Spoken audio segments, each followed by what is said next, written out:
You're listening to the Wartime Leadership Podcast. This week, Gina E. And now your host, Nathan Coy. I believe it was settled that we were going to say Gina Con? Yeah, well, I like Okay, Gina E. Reminds me of the 80s. So there. Gina, you got to help us out here. Say the last name. Hey, Gina E's the place to be, because the place to be is with Gina E. So I love it. All right. Well, we're just going to keep it going because that's what we do here. Gina, folks, this week we've got a great interview. You know, we've had Catholics on before, we've had Jewish individuals, we've had those with no faith on before. Today's story is going to be very interesting. It's going to take us down a little bit of a different road, and I think that as Gina does in life, it's going to have a happy ending for us all whenever we get settled into it. But before we get going too far into it, Gina, we have to start with 3 random questions, all right? The random question generator brings it up and we spout it out. So, what's the best advice someone has ever given you? Don't drink, go to a meeting. Don't drink, go to a meeting. And I think that we will understand why a little bit more. Yeah. All right, next question is, what about it did you love the least? Okay, well, we have to ask it. What about it did I love? Oh my God, that's like a trick question. It is, because we don't know what the question was before it. It's a random generator. I know. So what about it? Can I pass? Yeah, or we could talk about the movie. Well, is there a movie? When a friend pulls you on stage for karaoke, how many lines do you sing before you stab yourself with a stirring stick? I would say it depends on the song, but if it's Celebration, I could go with 3 or 4 lines. Okay. Well, I mean, it's not, this is a little unknown fact by a lot of people. I was a karaoke DJ in college. And I could go about 1-2 guests in before I wanted to stab myself in the eye with a stirring stick. So listen, okay, quick story. We had a guy that we called Lurch, and this individual wore a very long black trench coat. He looked very goth, but he loved Barry Manilow. But Gina, he was the most monotone individual you would have ever heard sing.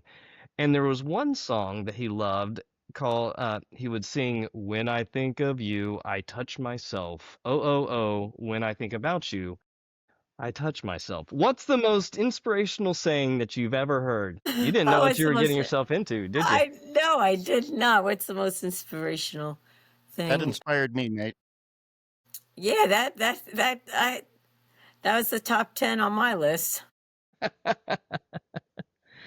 Well, Gina, you have a very interesting story. You have gone through a lot, you've experienced, and you've also taken a lot of people through a lot of stuff. So why don't you share with us your story? Take us as deep as you want to go. We'll kind of field some questions in there every once in a while, and just really want to let you have the floor. Oh, wow. Well, thank you. Thank you, Nate and Jeff, for this opportunity to share my story. I mean, yes, I do have a story. Never thought I would, or never thought I would be on a podcast. A lot of things never thought, but yet I am here today to share, because like everyone has a story, and it's a story of strength and hope.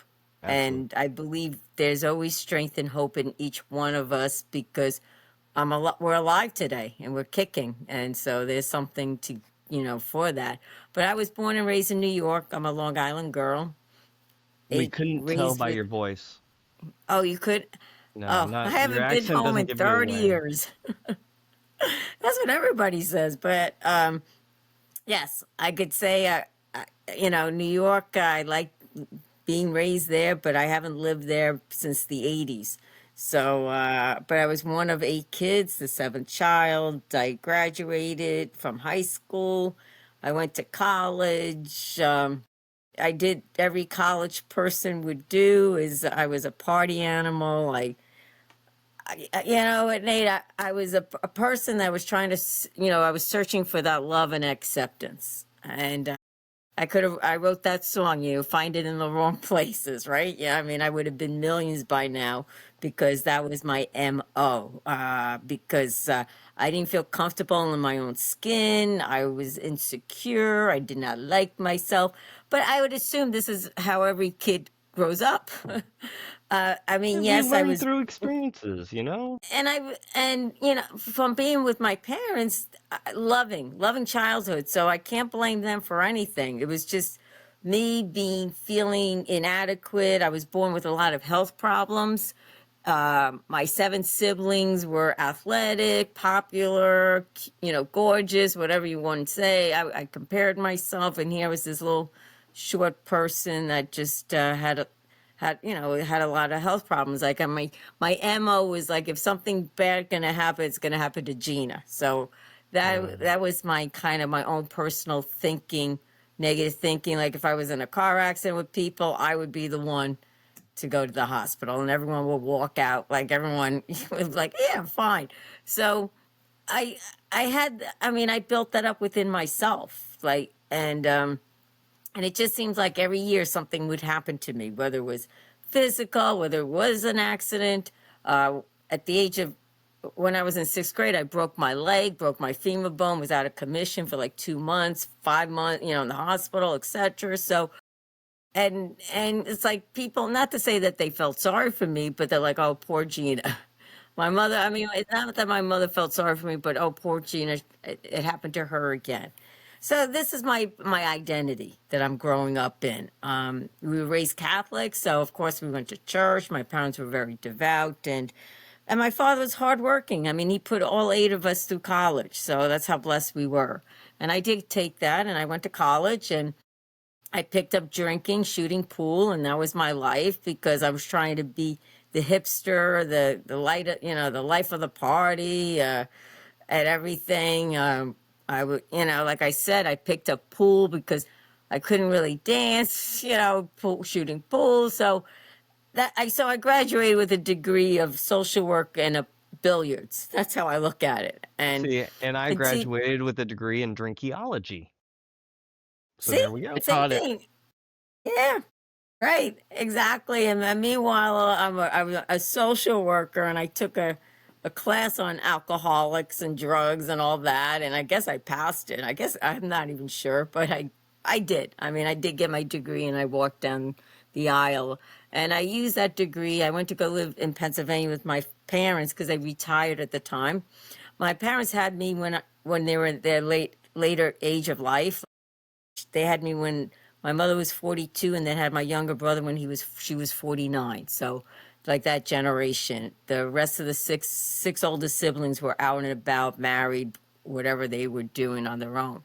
So when I left college, lived in PA. So I got my first job as a bartender because I used my degree as a social worker, because by nature, I do have a heart of compassion. By nature, it's like, I'll listen to your problems. So when I was bartending, it was like great because people did, tell me their Yeah. problems, and then I would take their money. Didn't have to deal with paperwork. Didn't have to deal with this, the government. Didn't have to deal. I was like, okay. Oh yes, yes, yes. Just yes, yes. You want another drink? Yes, yes. And I'm saying, yeah, this is my life. It's gonna be a professional bartender. I wanted to go on the cruise lines, to be like an Isaac or Julie McCoy from the Love Boat. I know I'm dating myself, but anyhow, but that was like I had a personality plus. They referred to me as Gina Lola Brigida. So it was like. But meanwhile, my insides, I was just so insecure, full of fear. I was like I didn't like myself, bottom line is, I really did not like myself. I tried to put up this identity. I had a great smile. Nobody knew. So during my bartending years in Pennsylvania, my mom was diagnosed with cancer.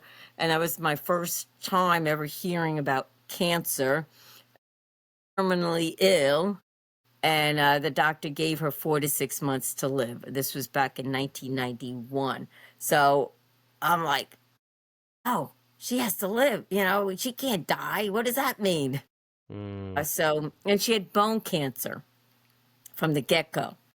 I didn't know. So all I was focusing on, yes, I took care of my mom, but I was focused on her getting better, like healing.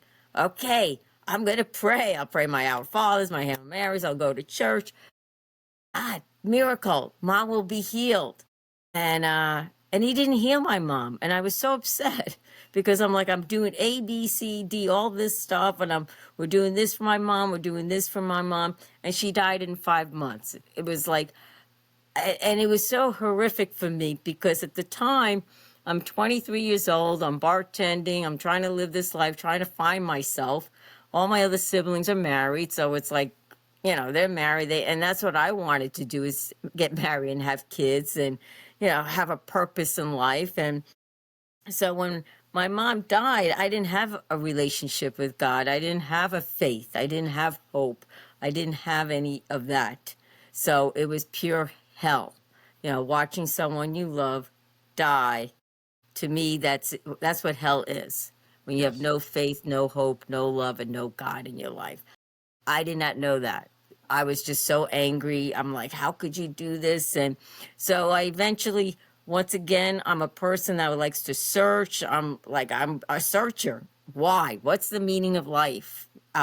They say my mom's in heaven. What is heaven? It's something we were taught in catechism.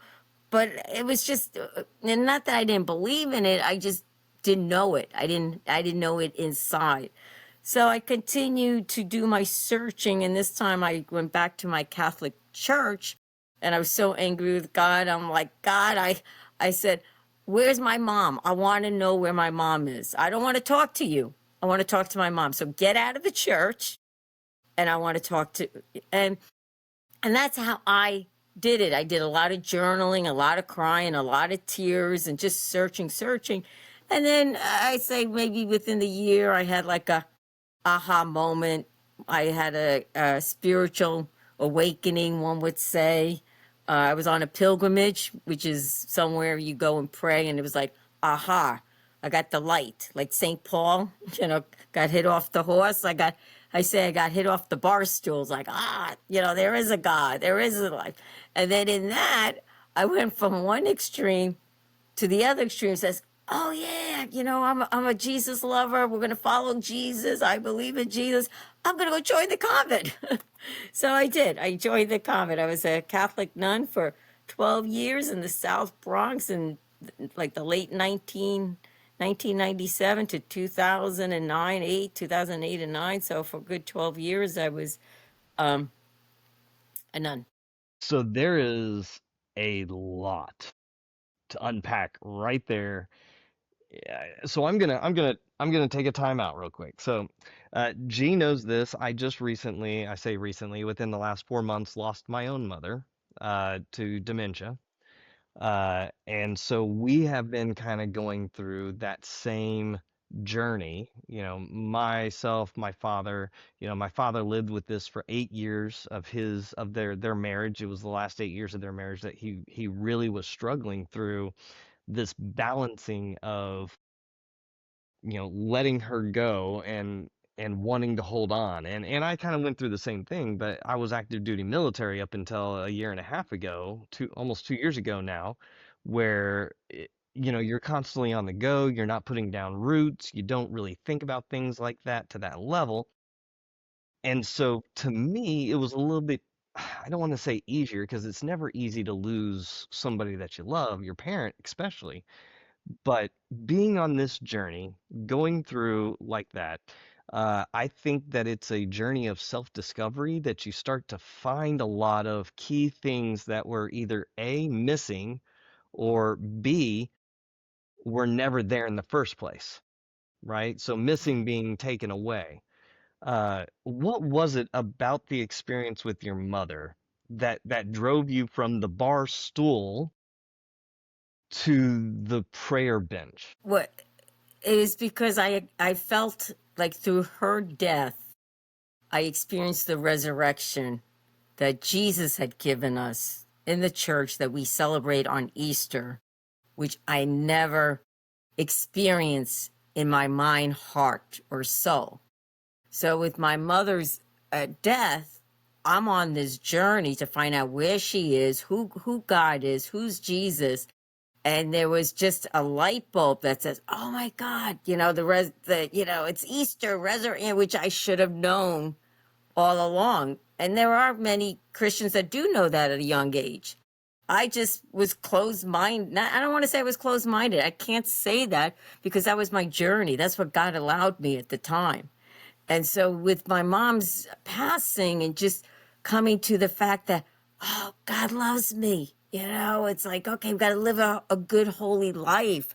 And now, meanwhile, I was going to church every day, going to mass, receiving the sacraments. And my cousin introduced me to a young community of Franciscans, which when I mean young, they were young in religious orders. Like they started in 1980s, the late 80s. Wow. But they were young age people that were just gave up their life and to follow Jesus.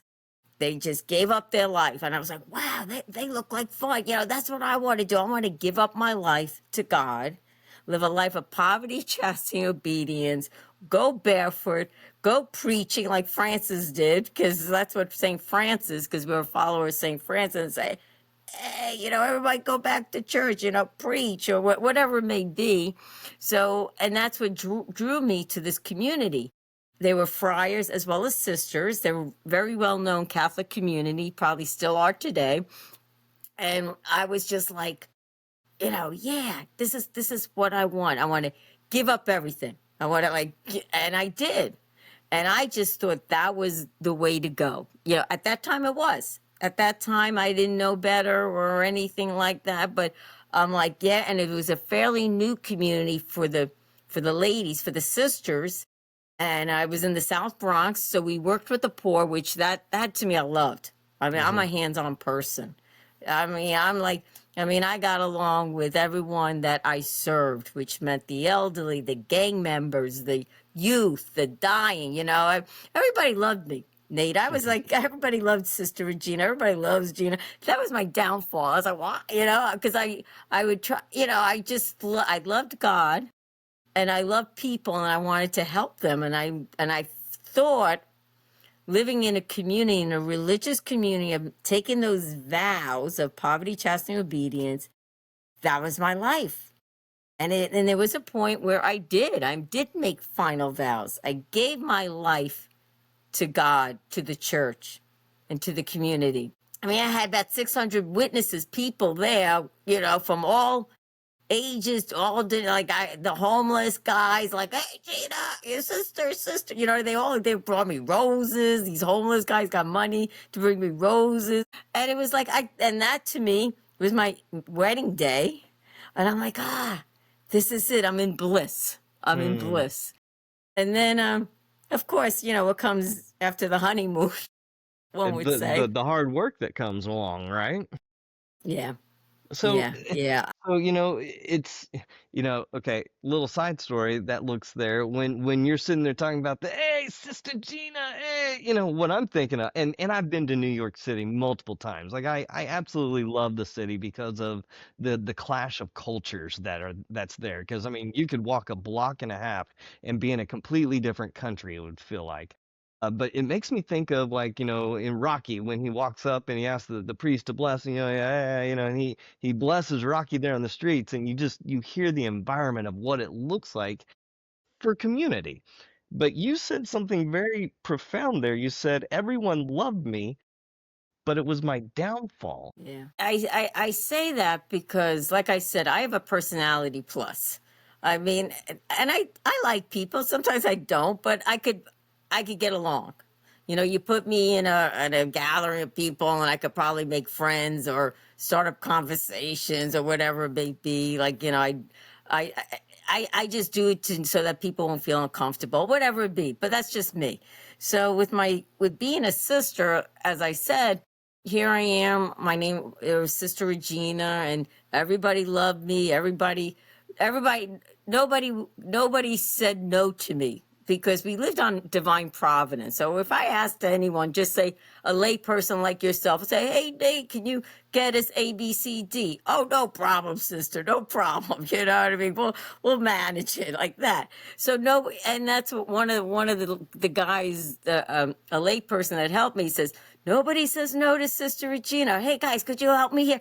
"Oh yes, yes, sister, definitely."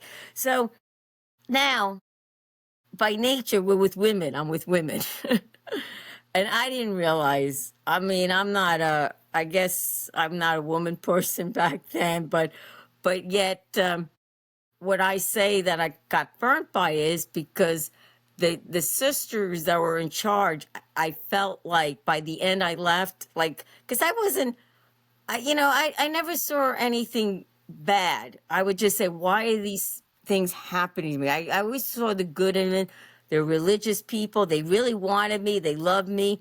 In the last 4 years, like I said, after I made final vows, I had like a honeymoon suite. Everything was great and everything. And then all of a sudden, I just was, I felt I was persecuted. I was mistreated. And people would say to me, "It's because they're jealous of you, sister. They're jealous." "Why are you jealous of me?" I would always say, and they're like, and then I learned that's what happens among women, among people, clashing.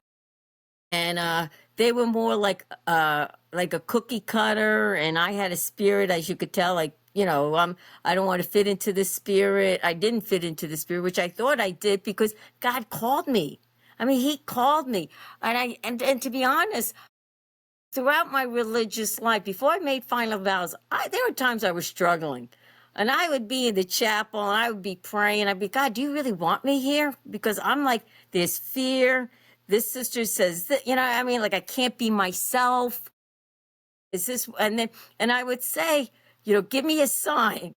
And the sign would be, I asked for the sign. I said, "If a guy comes to the convent and invites me to Aruba, that's my sign to leave." That's where my head was. You know what I mean? Like, that was like that. So, I mean, of course, the guy never came. But then yet I would share these feelings with the sister and my spiritual direction at the time. And they would always say, "Oh, you belong here. You belong here." But I said, "But I'm suffering. I'm in pain. I mean, I'm getting the brunt of everybody else's. Like, why are you rejecting me? Why are you hurting me?" And they're like, "Oh, no, you're suffering for the community." I'm like, "I'm suffering for the community." I said, "Okay, if Jesus suffered, then that's me." So that's how, like a few years. And then it got to a point where they kept saying, "No, you belong here. You belong here." And then they got to a point where they said, "Jean, sister, we need a break from you." I said, "You need a break from me?" Like I don't want to say naive, but I'm like, why? I don't understand, like, and everything. And so I had options when they said they needed a break from me. They gave me two options, Who was it that I who chose. was it that said that they needed a break from you?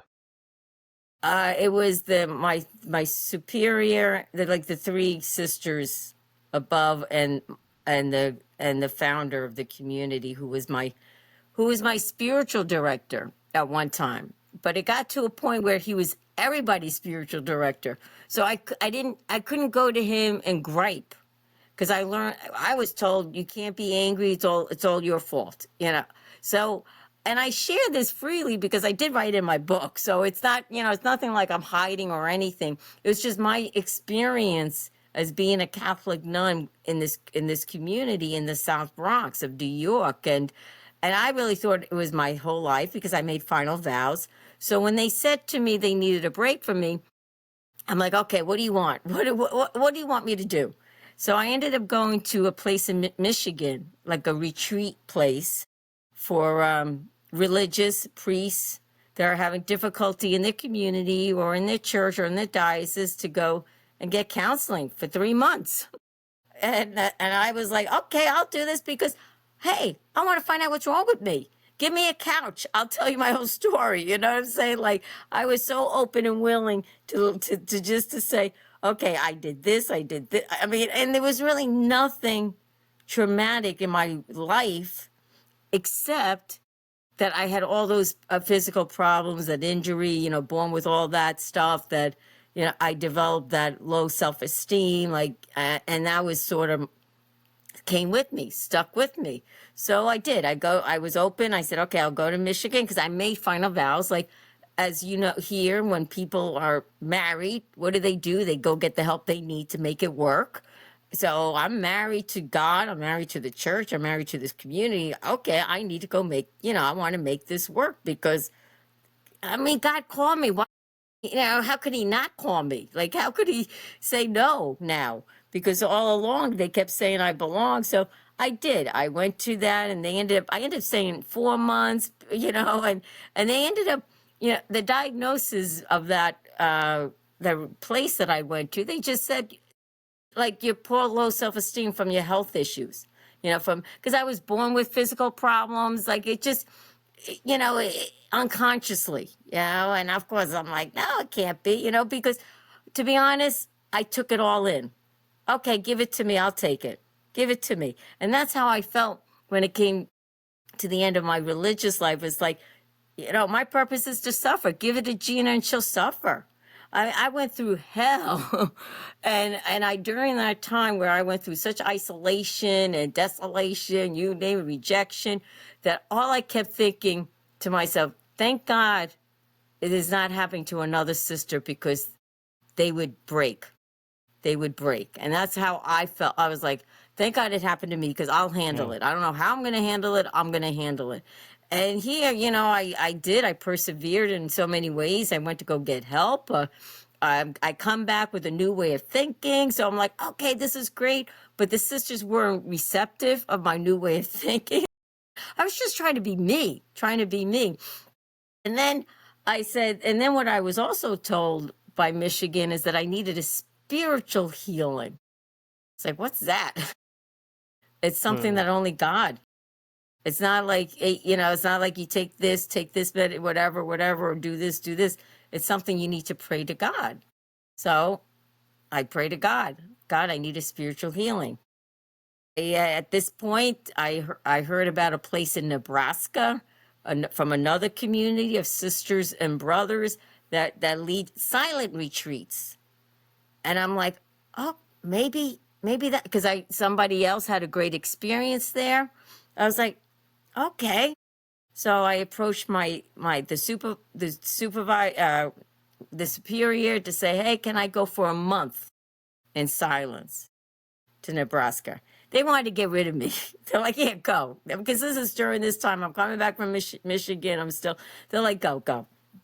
You know, because I'm now more restricted. I can't be out in the public. Like I said, and the thing is, before I went to Michigan, I told you I was isolated in such a place that lay people who loved me, knew me, was so upset that they were doing this to me because I couldn't talk to anyone.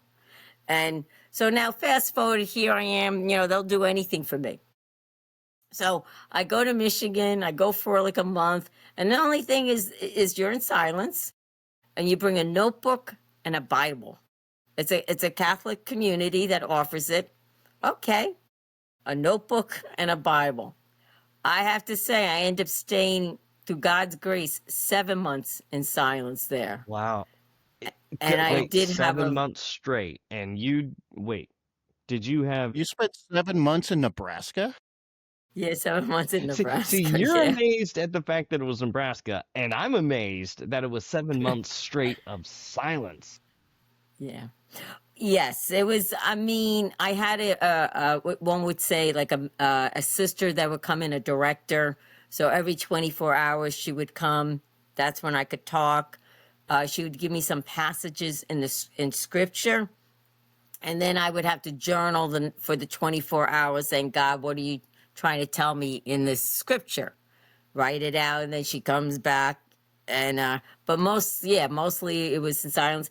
I was there for Christmas and Thanksgiving, where I was allowed to come out and join the community when they had their celebration. And, but yet, when I went to Mass, because the mother that was in charge of the whole thing was very strict to say, do not talk to them at all. Like, don't even say hi to them, because her reasoning was that you don't know when God is going to speak to that person. So here you're at Mass, you don't talk to them, and maybe afterwards, you don't know when God will speak. And that's what she said. That's how she said, and that's how, she told the community, you could just don't talk to them because we don't want to interfere what God wants to say to that person. So you were kind of like And the Maria von Trapp from the Sound of Music before, or I say before, after it was a big deal, right? You were yeah, the trouble. I You wish were I the had the same. troublemaker, right? Yeah, yeah, you could say that, yes, but not. I mean, I was just a person that was trying to find herself, even as a sister, I was thinking and more sister. yeah, exactly. Well, she And wasn't so in witness protection. I know, not well. You didn't read my book yet. No, we didn't yet. Oh boy. That's a different story. That's a story before, because I was at one time accused of murder, but that's a different story. That's in my book, but it was Wait, before sisterhood. So anyhow, no. wait, But okay. I'm going to put another pause on this. We're going to get into that. When you're ready, we will get into that, yeah. but you can't just start something like that. I'm seeing a big theme with you, and I love it. I love what I'm understanding coming from you. It's that when with your family, you said that they were all good looking. You said that if there was going to be something bad happening, it was going to be to you, and you always had this mindset of what that looked like. But there's also a sense of sacrifice that comes with you that I think is an absolutely beautiful thing, because you again revert back to um, when I came to the end of my religious life, which I want to ask you about that here in a little bit too. But you said, thank God it's not happening to another one of the sisters, because I don't know if they'd be able to handle it. You sacrifice so much by taking a lot of other people's burdens on your shoulders and thinking that that was your role. You look at the apostles, you look at, the different ways that Peter, that Paul, that John, that the apostles really kind of took on the burdens of the church in their own sense. Yeah. You were trying to take the burden of everybody else and put it on yours as it was your role. Because for some reason, I just knew that, I don't know how I got through it, but I knew in the bottom of my heart of what was experiencing to me, that was mistreatment. I mean, I was on the cross with Jesus, and the suffering of, you can't do this, you can't do this. I mean, it was just horrific, that I knew the sisters at that time would have never been able to handle it. I don't think anyone would have been able to really handle. I mean, some people would have said, screw you, I'm leaving right now. Well, I don't need to put up with this. But I didn't have anything in me to do that. I was just this little not poor, but just insecure. Like, all I kept saying is, why is this happening to me? Why is this happening to me? I mean, they sent me away to a convent before Michigan, because they didn't want me to be in the convent. They didn't want me to influence the other sisters. And I was like, but I didn't hurt anyone. It felt like I killed somebody, but I didn't. And that's how I felt like I was mistreated. And then people would come, like lay people cousins would come and sneak and come and see me, and the community would find out, and then I would get in trouble. Like, nobody can go see you. Okay, why? Like, why? Like, it was just, there was nothing in me, in my own soul, to say, hey, this is wrong. I mean, everybody else saw it was wrong, but nobody could say anything because they didn't want to, it wasn't their baby. They didn't want to interfere. Yeah. They wanted, like, even, I mean, some of the top-notch priests that were in my community, were very well known, they didn't want to get involved. They wanted to brush it under the rug. They didn't want nobody to know what actually was happening. And maybe, I don't even know to this day if they really would admit what happened back then, but it was horrific. It was a horrific time that I do remember. This one priest called me. He was the head of the friars at the time. And he says, sister, he goes, I'm going to come visit you. I said, no, you can't, because sister so-and-so is going to get upset with me. I can't, I was so fragile. And he goes, don't worry, I got permission from her. I was like, oh, he did. You know what I mean? Like, I was just trying to do everything right for them. And then when he saw me, I just broke down in tears. And he too, he says, he says it's wrong what they're doing, but I can't do nothing. And I couldn't understand that. I really couldn't understand that until I got the help, until I got the healing. I mean, this is before I even went to Michigan. And so, from that day, the day when they said to me, Gina, I need a break from you, that day they should have said, you know what, Gina, it's time for you to move on. You don't belong to this community. But they couldn't do that because already they had a bad name for the community. Already the other sisters had left. And I was so loved by the community, by other people, that they couldn't do that. They didn't want to look, because when it came at the end, so it was in those 2 years that I experienced a lot of mistreatment and just harsh.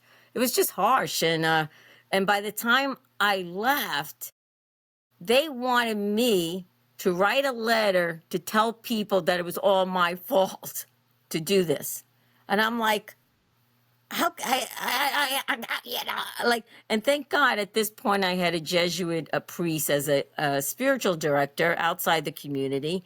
And that kind of probably began the ball rolling for me to get kicked out, because they really didn't want me there, to be honest. I look back now, like I said, that day when they said they needed a break, I probably would have been better off to say goodbye, but I didn't. I experienced a lot of this suffering. I experienced what Jesus has been through, so I was able to unite it, all that. The Blessed Mother was with me all the time. I grew a great love for the Blessed Mother. And then when they said to me, then their last words was to me, oh, sister, I don't think you belong here anymore. And that was 2 years after that. And I'm like, what? I'm here, put my blood, sweat, and tears.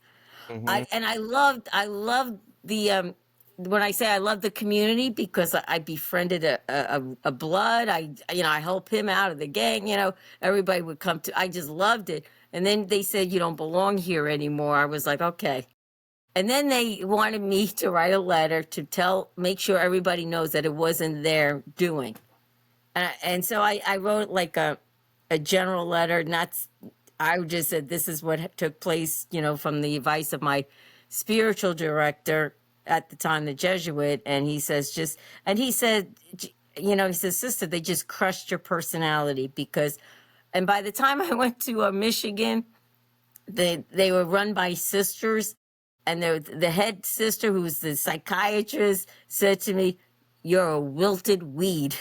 You look like because at this point I wasn't smiling. I was like, I just was like bewildered. Like, and this is a very prominent group. So I'm like, my God, how could this be? And I'm Sister Regina. How can they do it to me?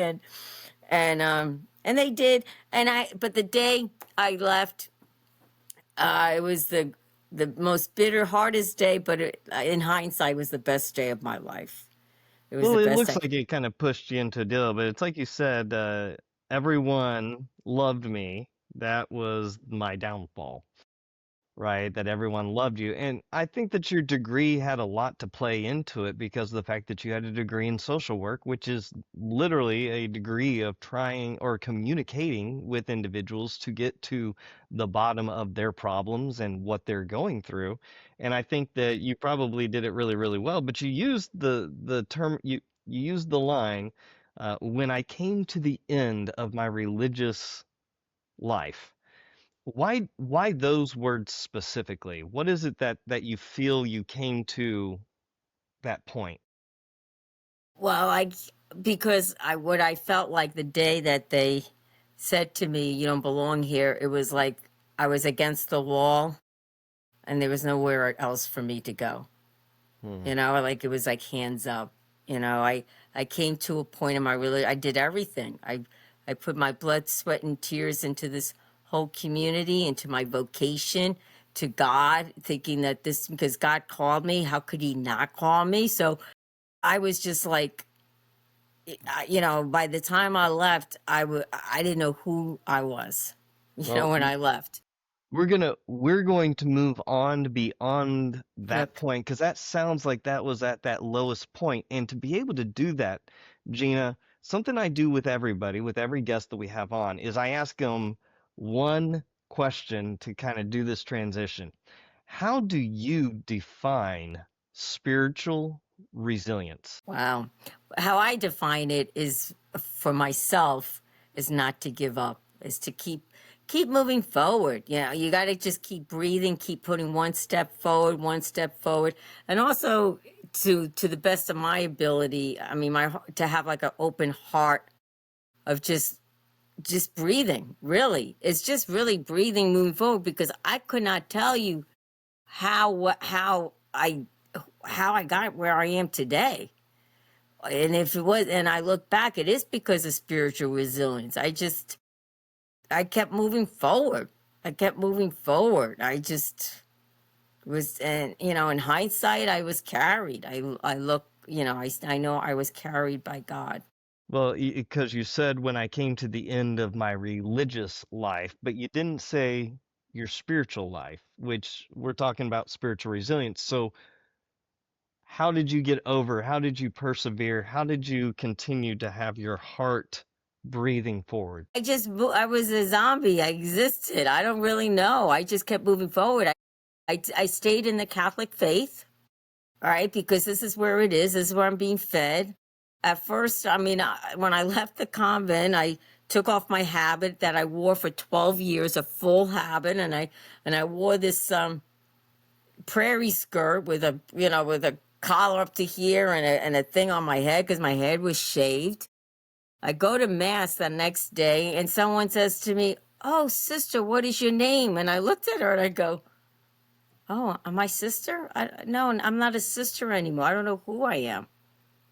And I really believe, I still do believe in the sacraments. So I would always go to mass, and and one thing in the convent, my safe haven was my chapel. Like, I was always in the chapel. And that's one thing that people knew me for, because I could sit in that chapel for 3 or 4 hours. I was able to sit and just sit, read, write, whatever I need to do, or just sit, because it was my safe haven. Like, being there with Jesus for me was my safe haven. And so now here I'm going out. So I'm drawn back to the church, the Catholic Church. And so I just was like, okay, I'm just going to go.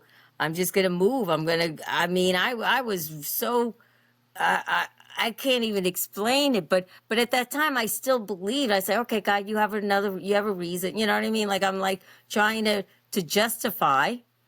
That kind of came to a point, because now I'm living with men with disabilities after I left, because I wouldn't know how to live in the world. It was a transition time. They fed me love. They, fed me back to life. So, okay, now I'm breathing, I'm doing all this, going, and then I came to learn that I wasn't going to go back into another religious vocation, because I was hurt. Everyone wanted me to, because they all loved me. And I was like, I was hurt by one. Why would I go to another one? But I still believed in God. I still believe in the sacraments and everything. Okay, God, you're going to get me through this. There's a reason, whatever. Just keep praying, pray the rosary, bless the mother. Come on, you could do this.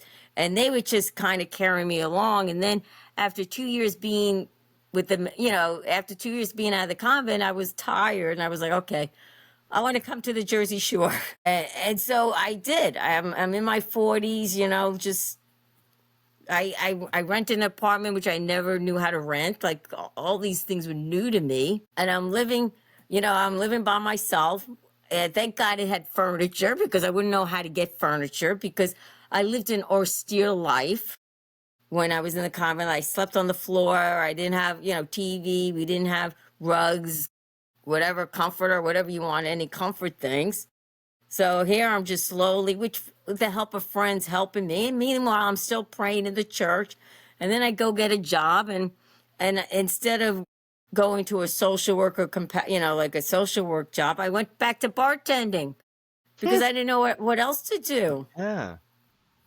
I was like, okay, I'll bartend. So now I remember I'm 43. I was like, okay, I love God. I'm living my life. I'm bartending. Now maybe I'll find a guy and live a normal life, like a husband and wife with a white picket fence. And at this point, of course, no kids at the time because I'm in my 40s. I passed motherhood. And I had to grieve for that when I left. There was so much grieving of letting go. And so I'm bartending, and yes, I did meet a guy. It's like, wow, my life is turning my life is turning for the better. Yeah. Well, and it sounds like a lot of things were, I mean, you had to relearn everything. And Jeff and I don't want to put it as on the same level of what you did, but when you transition from the military, because he retired, I retired out of the Air Force, you have to learn how to be a civilian again, and you have to relearn how to communicate to people because, telling somebody to do something is completely different than asking them in a nice, compliant way to please Yeah. assist me. And so Yeah. you were having to learn how to, live.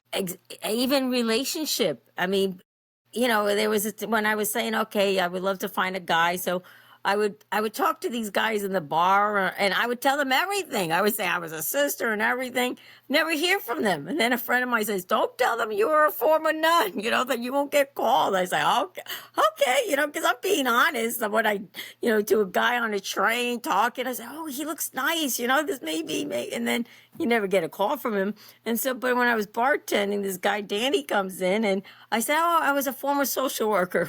Never told him I was a nun. I'm a former social worker. Yeah, this is what I did in New York City. And I then, was in but then, religious studies. yes, exactly. And I was going to church, and then Danny found out I was a former nun, and it didn't scare him.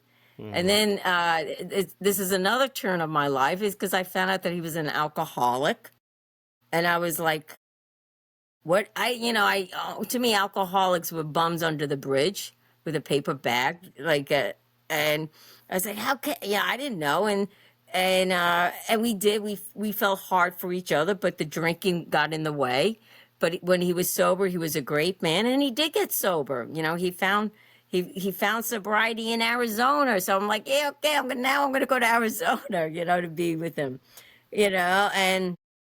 But his story didn't end. Our story didn't end that way, because the fact was that as he came back, got his truck in Jersey to drive to, we were going to end up in Arizona, and him and his mom traveled, and then in Indianapolis, they got into a tragic car accident that his mom died. The car burned up. Danny burned up.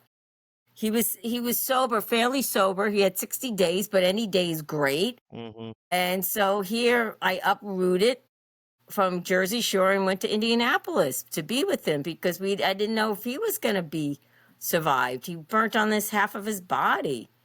And so we ended up reaching out to the rooms of AA out there. Many friends came and gathered, because I'm like, okay, we got this, Danny. We got the God. You saved him. You saved him. You saved him.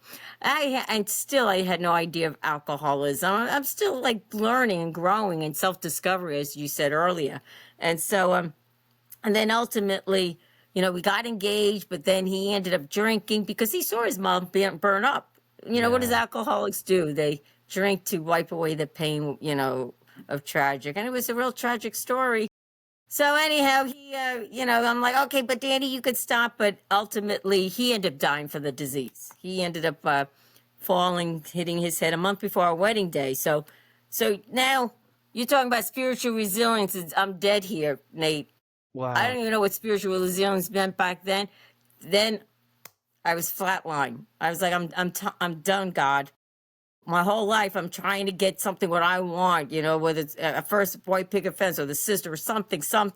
And here I had something, and here why? Like, why me? Why me? Why me? And But you said literally it I right did. there. I was trying to get something that I wanted. Yeah.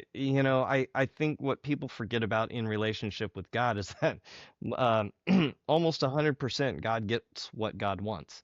Uh, and we may run repeatedly away from God, but we're going to just end up tired wherever we're going.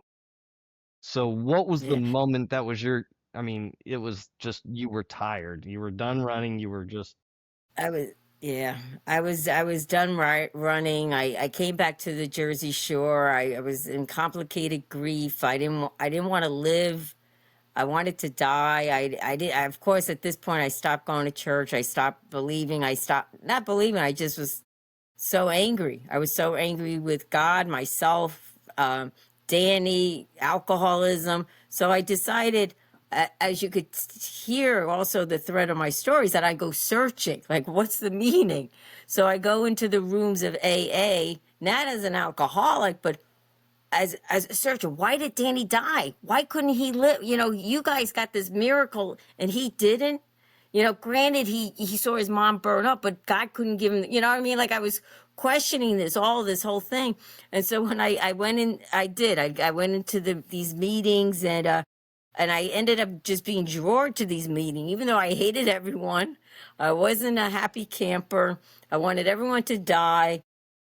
I was just like, I don't want to hear about God. And now at this point, nobody knew I was a former nun. They just knew this poor girl crying who lost her fiance to this disease, because all I just kept ramping and ramping. And then, but then the more I went to these meetings, and about like 10 months later, I came to realize that I was an alcoholic. So that's the answer to all my problems for my whole life. On April 2nd, 2015, in one of the meetings, I said, my name is Gina. I am an alcoholic. I was like, oh my God, who's that? Why? Another thing added to me. But then in hindsight, of course, I look back how the disease, the drinking, the manipulation, everything, the fear, all the symptoms were there. Even in the convent, I could see it in being in the convent, and seeing on how I always gravitated to alcohol to get rid of those pain, to get rid of the hurt, to run away. Like you said, I ran away.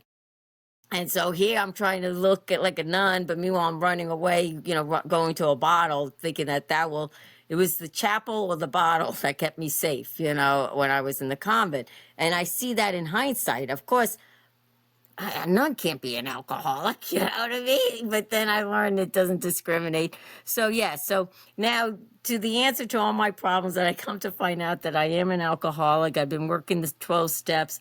I've had another spiritual experience, and God is back in my life today. And so that's where I wrote my story, my memoir, just to share, to be where I was, because there was a time where I was like flatline, no hope, nothing. I wanted to die. I woke up in the morning, I was alive, and I was like, crap, I'm alive, because I wish I was dead. I never wanted to wake up. And there's like no rhyme or there was no like A, B, C, D, what I did. I just did a lot of crying, a lot of searching. But when I came into the rooms of AA, which at first I'm like, no, it can't be me. I'm not an alcohol, and yeah. but when I said I was an alcoholic the first time, everything in my whole being, everything I carried, the pain, the rejection, the hurts, everything, insecurity, it just opened up.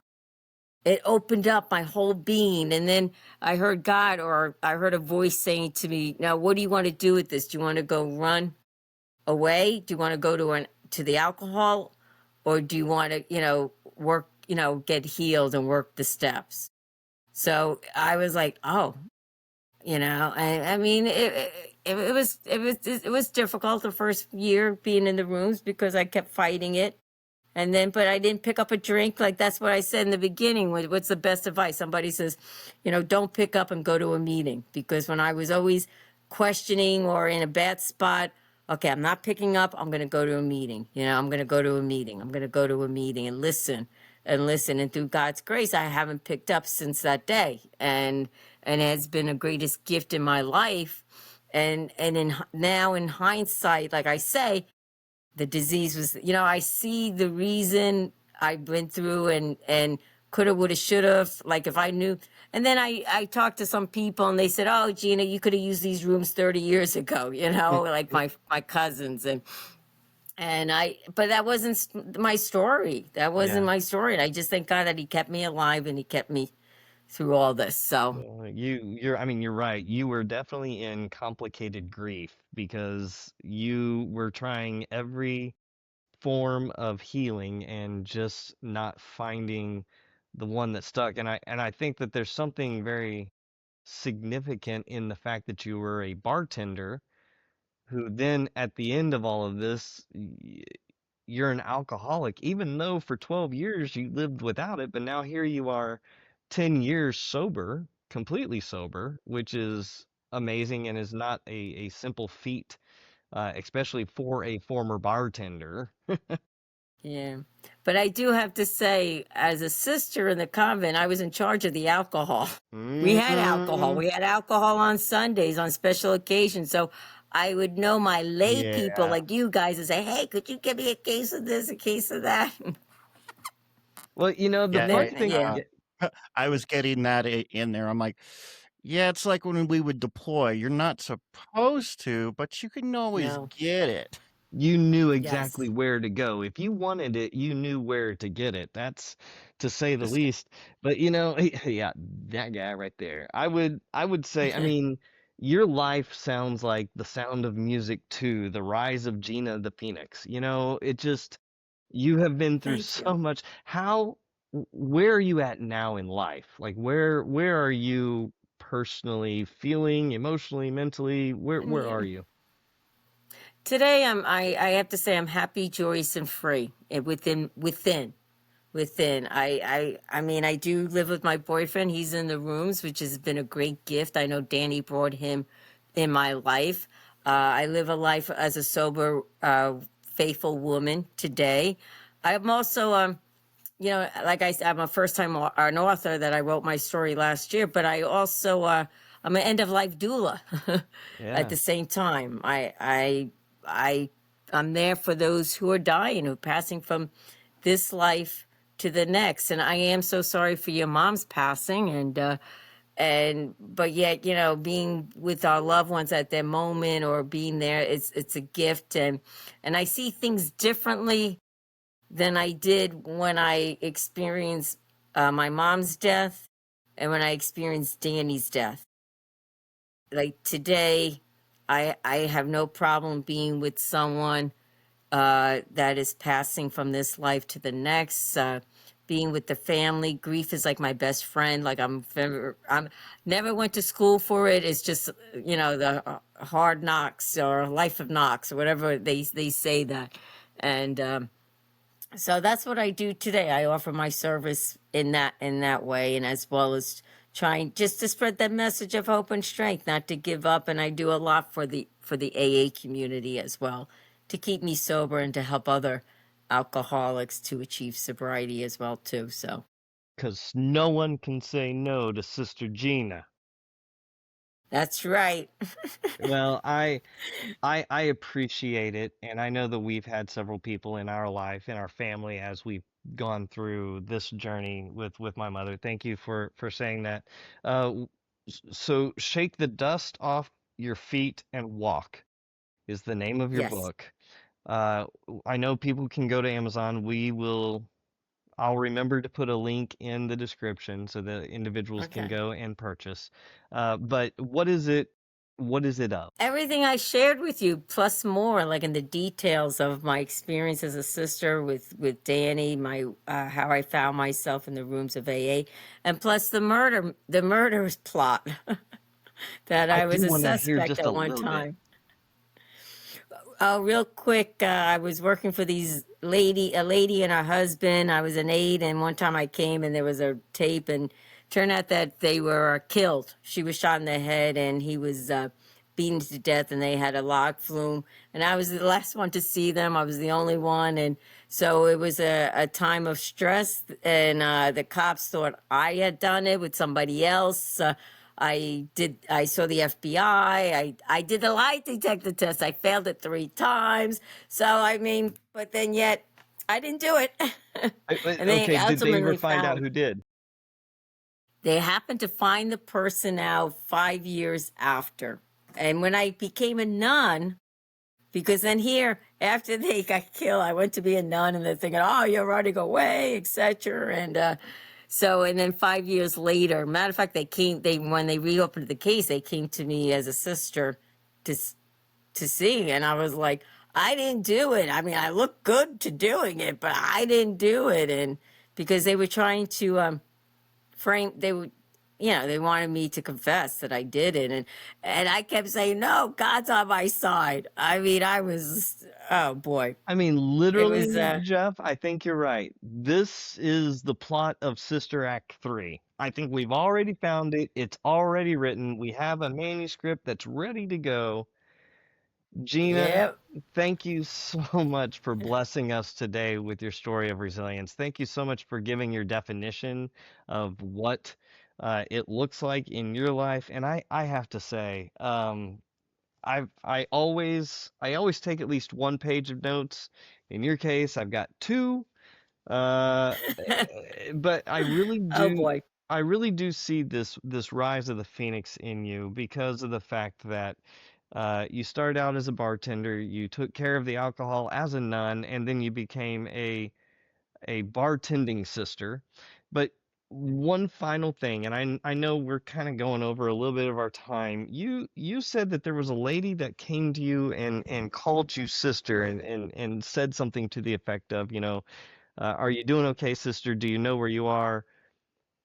Was it because you looked like a sister, or was it just happenstance that she called you sister? Because it was the day after I left the convent, and when I left the convent, I gave up my whole habit. I wore a full habit, so I didn't have any hair. So I had one of those little bushes, the little white. I looked like a sister, Mm. and because I just didn't know what my identity was. Like, it wasn't like I didn't know how to wear jeans. It had to take me a while to put on pants because I wore this long potato sack on me for 12 years. Gray. I don't wear gray today, but that's all right. Well, thank you again so much for sharing your story with us. It really does mean a lot. It's wonderful to hear. You went through so much, experienced so much in life. You took so much personally and literally carried your cross every single day. It looks different for everyone. Thank you for sharing yours. Take it away, Jeff. All right. Please like, share, and subscribe. Go to wartimeleadership.com for all of, the cool stuff. You know what? This was a fun one. Gina, I could listen to you for hours. You are a firecracker, dude. Well, thank you. So keep on keeping on.